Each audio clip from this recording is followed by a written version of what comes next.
salaamaaleykum amateur de foot yi nuyu nañ leen yéen ñëpp ku ci nekk seen tur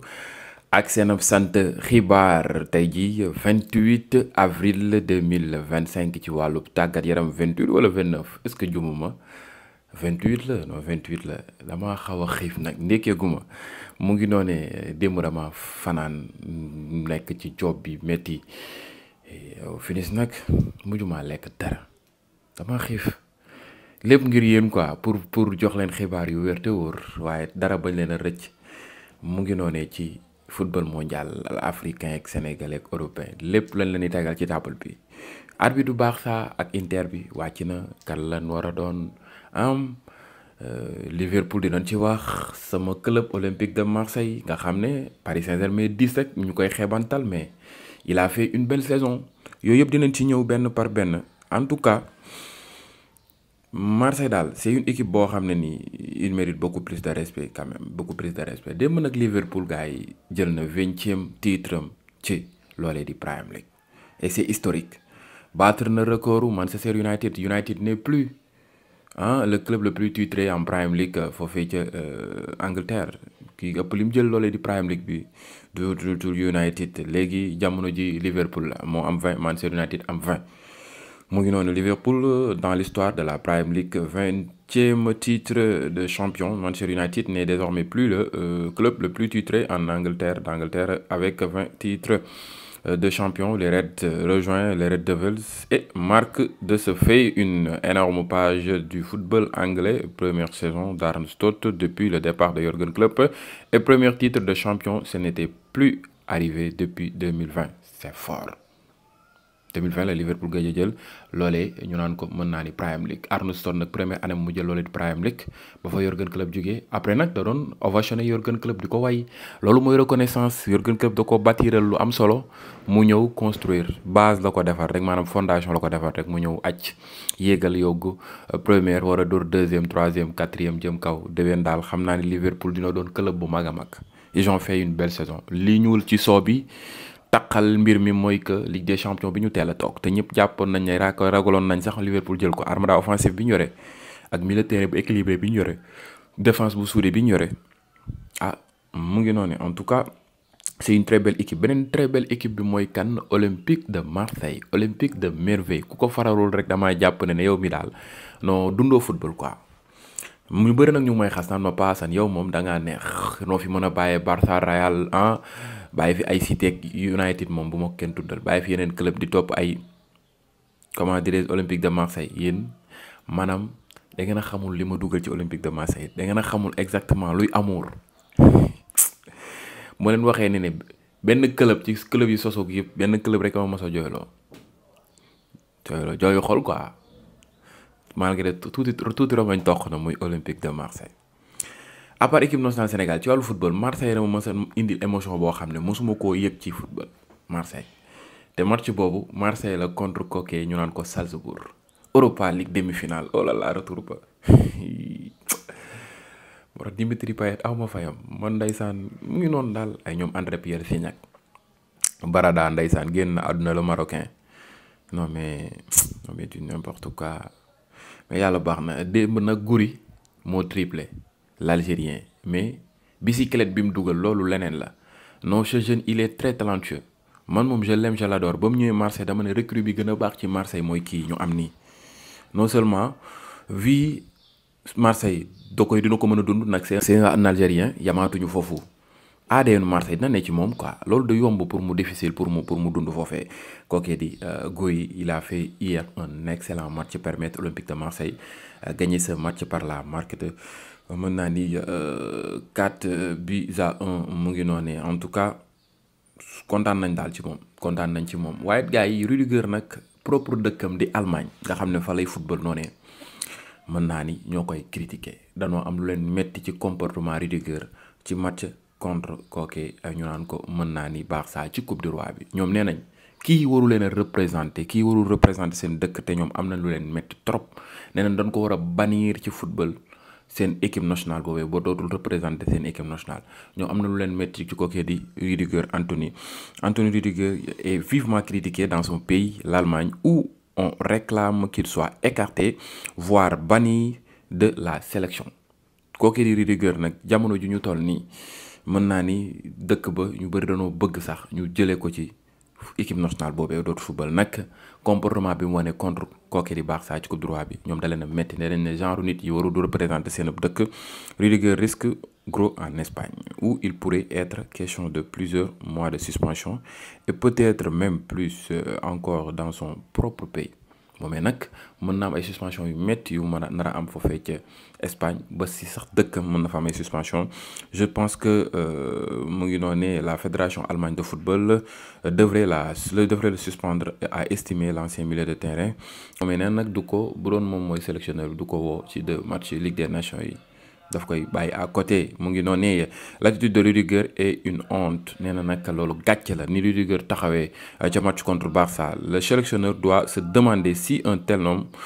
peut encore représenter notre pays à fustiger kooku naan ko Matheus mu ngi noonu nee na nag sélectionneur dafa war a xool di laajte sax ba xam kii war na mën a représenter Allemagne nag comportement bi nga xam ne am na ko contre kooku di Barça ci coupe du roi bi en tout cas waa Allemagne am nañ lu leen metti ci seen gone googee nga xam ne moo leen représenté foofee ca Espagne mu ngi noonu ne gars yi ngeen xamee ko noonu ñëw ci kookee ñu naan ko mën naa ni Liverpool Virgil van Dijk moomee nag génn ba wax ci mbégte gi mu am nee na c'est le plus beau club du monde nee na club bi gën a rafet bi gën a neex bi gën a jéggi dayo ci monde bi mooy Liverpool nous méritons cela danoo mérité li ni mel muy jël loole di Premier League bi nous allons profiter des prochaines semaines et savourer ce moment dinañ profiter si semaine yi di ñëw ba pare savourer moment bu neex boobee di Premier League bi j'étais désespéré de le gagner pour eux les supporters et pour les fans dans le monde entier ainsi que pour nous avons remporté 2 trophées de Premier League en 5 ans ñoomee nag jël nañ 2 trophées Premier League 5 ans am nañ mbégte jëlal ko supporters yi jëlal ko seen bopp ba tax nag loolee daal contentement bu yaatu la ci am kooke ñu naan ko mën naa ni Virgil van Dijk un très très très bon joueur un joueur hors pair un joueur exceptionnel un joueur que je respecte beaucoup parce que défensivement il est exceptionnel depuis des années il est constant malgré il y avait des années yoo xam ne peut-être si blessure la jógee parfois il passait complètement à côté de ces matchs mu ngi noonu défenseur la boo xam ne daal jamono ji moom Pau Cubarsí Marquinhos actuellement nii jëlee leen ci meilleur défenseur du yomb de même que Pacho aussi le défenseur de Paris Saint-Germain lui aussi ce gars il est exceptionnel il est monstrueux Raúl Asensio on peut attendre déwén ba xam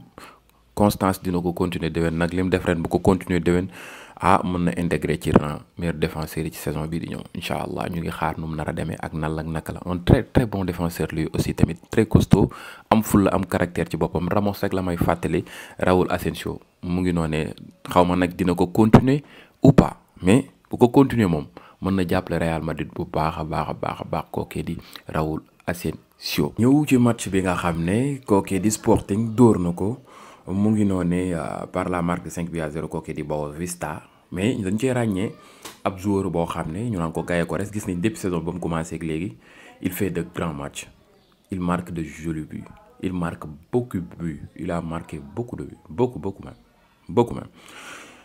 démb nag quadruplé la def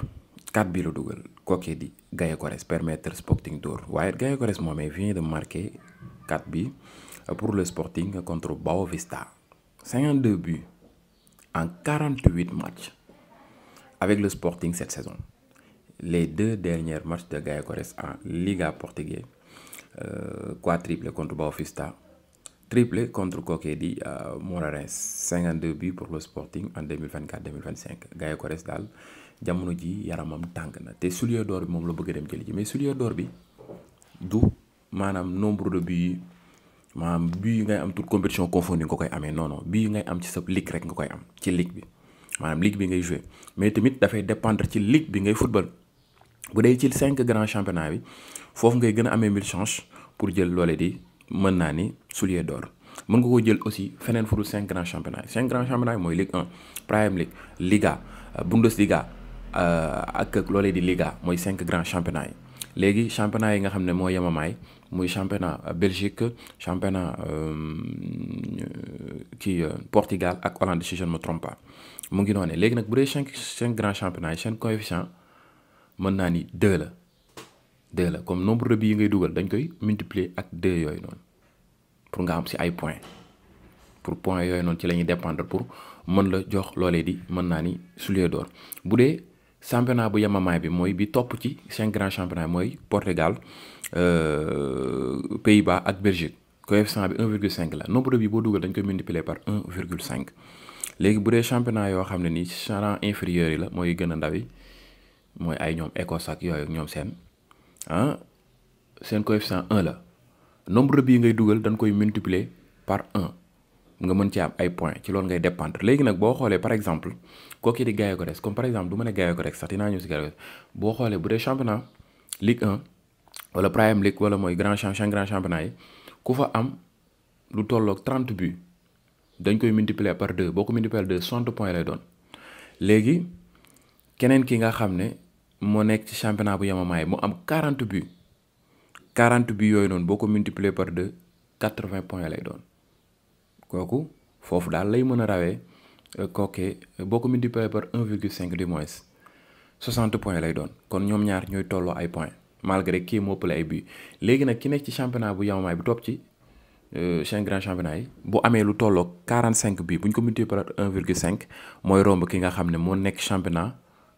bu mag bi mooy 5 grands championnats yi am lu ma 30 buts nag bosam dañ koy multiplier par 2 kii ñu multiplier par 1,5 mais maanaam 45 buts boo ko multiplier par 1,5 day dépasser ki nga xam ne am na 30 buts multiplier ko par 2 mu ngi noonu loolooy tax nag Gaïa Goretz mën na koo jël mais mën na bañ a yomb Mo Salah à tout moment mën na ko jël waaw nag boo xoolee Mo Salah cette saison il est monstrueux boo xoolee sa saison mu ngi am 28 buts Gaïa Goretz mu ngi am 38 buts Gaïa Goretz nag bu dugalee yeneen 2 buts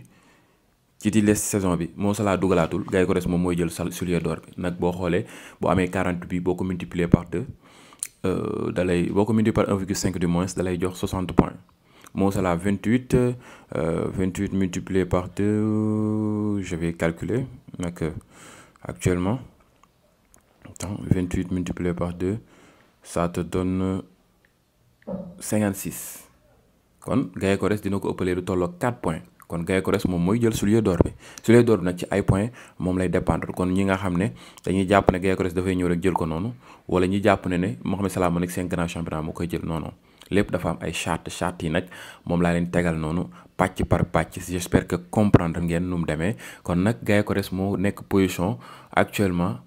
pour mën ko jël ñoom ñaar nag ñoo tolloo boo xoolee ñoo tolloo ay points nag kii 38 bii la am ci ligue portugaise bi kase waxuma toute compétition confondue kay am 28 bii foofee ca Premier League boo leen multiplier seeni coefficient mu ngi noone ñoom ñooy tolloo ay points nag 28 fois 2 ça te donne 56 nga jël 38 fois 1,5 ça te donne 57 kon Gaïa Goretz moom moo ko rawee benn point pour le moment kon Gaïa Goretz moo gën a positionné wu pour jël loole di soulier d'or bi ñu ngi xaar nan la nar a mujjee ak nan la naka la lépp lu ci mënti am dañ leen ko tegal ci table bi en tout cas football mondial dara du leen rëcc lu leen jaaxaloon ci règlement yeeg lépp suñuy joxe information nañ indi historique indil leen yi nga xam ne mooy yenn détails yi daal en tout cas ngeen xamee ko noonu j'espère que comprendre ngeen bu ngeen comprendre ngeen bindal ma ko ci commentaire yi nag yooyu ay débat lay def Jules Koundé nag moomee nag ba léegi arrêté wul célébration ci coupe du roi bi xool ko flow bi jël trophée bi teg ko ci otoom dóor benn photo moom daal football ak mannequinat daal moom la boole kooku di Jules Koundé un joueur très intéressant mu ngi noonu ngeen xamee ko noonu waaye gars yi kooku di mën naa ni Ancelotti moom dafa jàpp ne Real Madrid ñoom dañoo jàpp ne mën nañoo reyante Liga ba jël ko léegi nag Ancelotti mu ngi sukkandiku ci loolu comme quoi que ni mën naa ni buñ jëlee Liga bi mën na am licence Real bàyyi ko fa mais Brésil aussi mu ngi gën a teg pressing pour balaa coupe du monde des clubs bi Ancelotti ñëw moom loolu la jàpp te it Brésil am na ci confiance bu yaatoo mu ngi noonee ngeen xamee ko noonu ñu ngi xaar mbiri nan la nar a demee ak nan la naka la kooku image boobu ngeen di gis noonee Gavi la ak kooki di Luka Modric Gavi nag li muy rivalité ak waa Real Madrid lépp ni nga ko gisee noonu Modric rek la bëgg ci àdduna waaye dafa am admiration bu mu am ci Modric boo xoolee photo boobu bañ koy ovationné jour Real Madrid nuyu na ñëpp kii waaye Modric ñëw dafa saafonteeg moom mën naa ni lonk ko Modric xëcc ko lonk ko et tout moom da koy wax ci ay kàddoom il aime Modric il adore Modric sa façon de jouer et son comportement sur le terrain et hors le terrain mu ngi noonee kooki di Gavi yow it sa comportement si biir terrain bi war nga koo xoolaat waaye noonu la ko yàlla bindee nag il faut l'accepter un jour boo xam ne ni moom xeex ak xuloo moom ci deretam la ne mënu ci dara kookee di Gavi mu ngi noonee ngeen xamee ko noonu waaye ñëw ci match Barça beeg Inter bi arbitre bi nga xam ne moo nar a arbitrer match boobee gars yi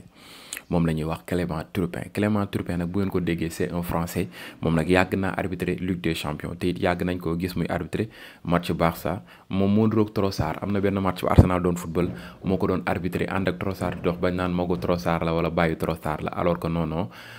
bokkuñu dara. mu ngi noonee kooke di Clément Turpin arbitre na suma juumul Barça dootul mun ci Ligue des Champions bi nga xam ne jot naa weesu mu doon un arbitre boo xam ne nii daal en tout cas mu ngi gérer ay mbiram ci anime bu professionnel mu ngi noonee ngeen xamee ko noonu waaye tuuti xibaar gi nag gars dañ koy tëjee ak Paris Saint-Germain mi nga xam ne moom it nag teel naa joxe listam de groupe joueurs yi nga xam ne ñoo war a football Ligue des Champions waaye li neex ci mbir mi mooy que joueurs yëpp sont complets ñëpp mat nañ sëkk ñoom di waa Paris Saint-Germain ci loolee di Ligue des Champions bi nag am nañ foofu Donnarumma Achraf Hakimi Kimpembe Marquinhos Kvaratskhelia Fabien Ruiz Gonzalo Ramos Dembélé Désiré Doué Vitinha